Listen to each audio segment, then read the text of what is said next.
درود خدمت دوستان عزیز.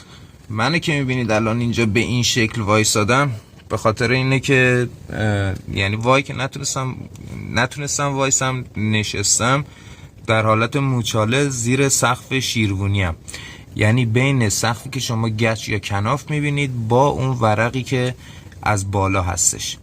خب ما اومدیم اینجا یه خرطومی کشی داشتیم برای هالوژن‌های دور ساختمون. گفتم که این روش رو بهتون بگم، شاید خیلیاتون اذیت بشین تو اینجور مواقع و اینو بدونین بد نیستش. خب بریم من کار رو بهتون نشون بدم که چجوریه.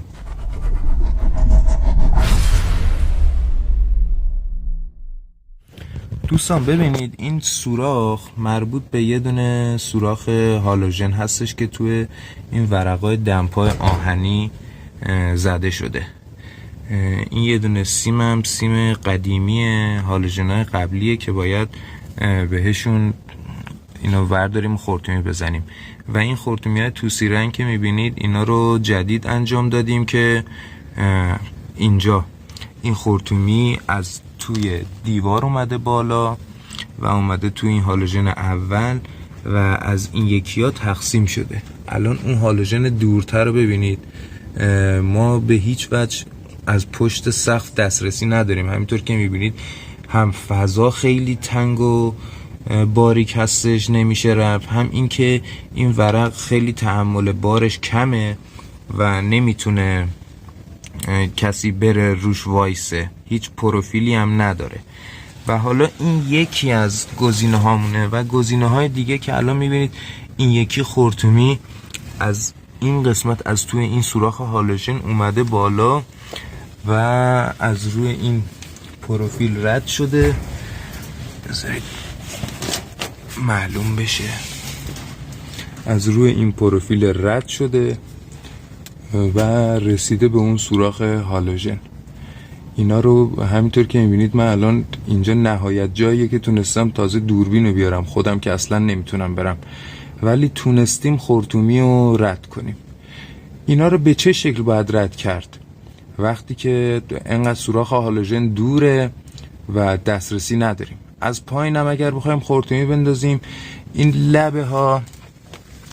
لبه های کار که اینجوری برجسته هستن تقریبا اندازه 1 سانت هی اومده بالا و فاصله هاشون هم با هم دیگه تقریبا 15-20 سانت هستش، یعنی این برجستگی تا این یکی برجستگی تقریبا 15-20 سانت فاصله دارن با هم دیگه، که وقتی شما بخوای خرطومی از پایین رد بکنی هی میاد روی این لبه ها و این لبه ها منحرفش میکنن.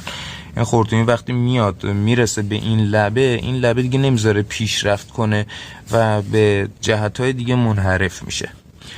و فاصله های ما هم اینجا خرطومی ها سوراخ های هالوژن تقریبا هلوش 2 متر و خورده ای هستش. ما چیکار کردیم؟ از پایین دوست عزیزمون زحمت کشیدن، یه دونه لوله فرستادن. ببینید این لوله است. این لوله الان از اون قسمت انقدر سوراخ دوره که مشخص نیستش، از اون قسمت اومده بالا هدایت شده به این طرف، یعنی کسی که پشت سقفه میتونه مثلا بهش فرمون بده که چپ چپ چپ، راست راست راست، بالا بالا، اینجوری بگه که هی این لوله بیاد به سمت کسی که پشته. و وقتی رسید اینجا شما خرطومی رو میکنین داخل لوله و برمیگردونین. خرطومی اگر 11 باشه شما راحت میتونین بکنینش تو لوله 13 و بکشینش. وقتی که خرطومیتونم 13 باشه مثل این یکی گزینه، یه دونه شیار اینجوری روی لوله بزنید. وقتی خرطومی 13 میکنین داخلش برسه به انتهای شیار محکم میشه و شما میتونید از اون طرف یه شخصی لوله رو بکشه و شما با کمک دادن این خرطومی رو هدایت کنی به سمت جایی که میخواد بره، به سمت اون سوراخه. یه ویدیو هم از نمای پایینش ببینم میتونم بگیرم براتون. خب عزیزان ببینین الان این نمای زیر سقفه که ما از اینجا، من الان از پشت سقفم دوربین آوردم یه مقدار پایین تر، ببینید با کف فاصله دارم که بتونم براتون نمای زیر سقف رو بگیرم. ببینید همینطور که میبینید خرطومی ها اومدن بیرون و حتی دورترینا رد شدن و مخصوصا این قسمت پایین ما خیلی شیب بدجور داره، مخلوط ریخته شده و هموار نیستش اصلا. نمیشه چارپایه گذاشت، نمیشه نردبون گذاشت. دوستمون از این پایین با لوله از توی سوراخ هالوژن رد کرده اومده سمت ما. علی جان لوله رو یه لحظه نشون میدی؟ لوله‌ای که رد کردی و چیه نشونش بدم؟ بیارمش پایین؟ بایست. کدومه؟ با دست نشون بده. اینه اینجا دیدیش؟ خب ببینید الان از اون فاصله لوله رو رد کرده پشت سقف و لوله رسیده به سمت من که من اینور خرطومی رو بستم سرشو. حالا آروم آروم هدایت میکنیم که خرطومی بره بالا. الان از این زاویه ببینید اون کنار خرطومی ها اون لوله زده بیرون. زاویه دوربین زیاد مناسب نیستش که لوله رو نشون بده، اون دورتره لوله هستش. خب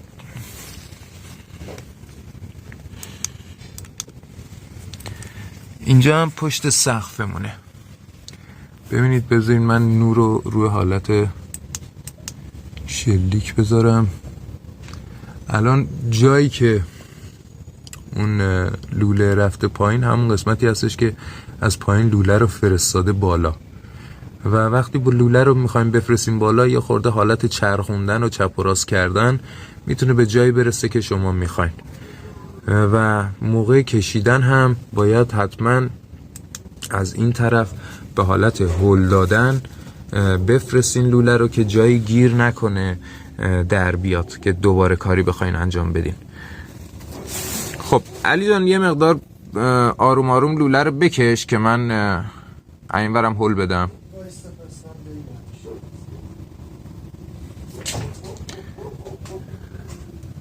این قسمت لوله یه مقدار کوتاه بوده، ولش کرده اومده بالا، حالا برش گرفتنش یه مقدار سخته. الان لوله رو گرفت داره میکشه. آروم آروم بکشش.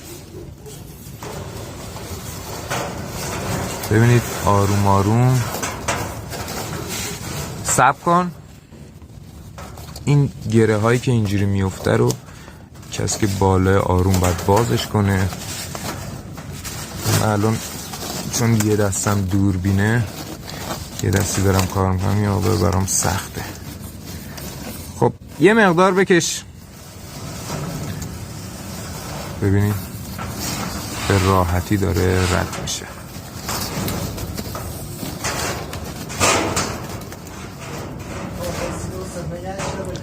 خب صبر کن. وقتی که لوله به انتها میرسه، یعنی جایی که دیگه اون طرفی که پایینه خرطومی رو میبینه، لبه خرطومی رو، شما هم تقریبا یه چیز هلوش 30 سانت خرطومی رو بفرستین داخل لوله که وقتی اون خرطومی رو میبینه خرطومی شما 30 سانت از قسمت هالوژن از برش رد شده باشه. علی جان یه 10 سانت دیگه بکش.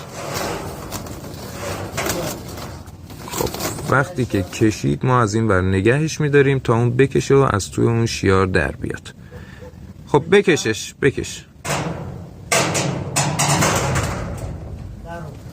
خب عزیزان به همین راحتی الان خرطومی ما از جایی که میخواستیم رسید به اون سوراخ هالوژن. تقریبا هلوش 4 متر این سوراخ با ما فاصله داشتش و الان این قسمتی هم که حالتی کلاف هست خرطومی اندازه میگیریم تا این سوراخ رو برش میدیم و سال سیمش رو یا با فنر از همین قسمت رد میکنیم یا با سر سیم و نوار چسب میزنیم که به لبه های خرطومی گیر نکنه. این روش سیم رد کردن رو توی آموزش های دیگه بهتون گفتم. با همین روش به راحتی میتونید خرطومیایی که فاصله دارن ازتون رو رد کنید. حالا این قسمتی بود که ما پشت سقف هم دسترسی داشتیم. برای جاهایی هم که اگر پشت سقف دسترسی نبود میتونید سر همون لوله یه زانویی بزنید و شخصی که از اون ور داره میفرسته شخص دیگه روبروی یعنی هالوژن سوراخ بعدی یا قبلی وایسه و وقتی لوله به سمتش میاد با دست بگیره. اون برای زمانیه که هر دو پایین هستید. برای وقتی که یه نفر بالا هستش هم به این راحتی میشه انجامش داد. سیم رد کردنم توی ویدیوهای دیگه حتما بهتون گفتم.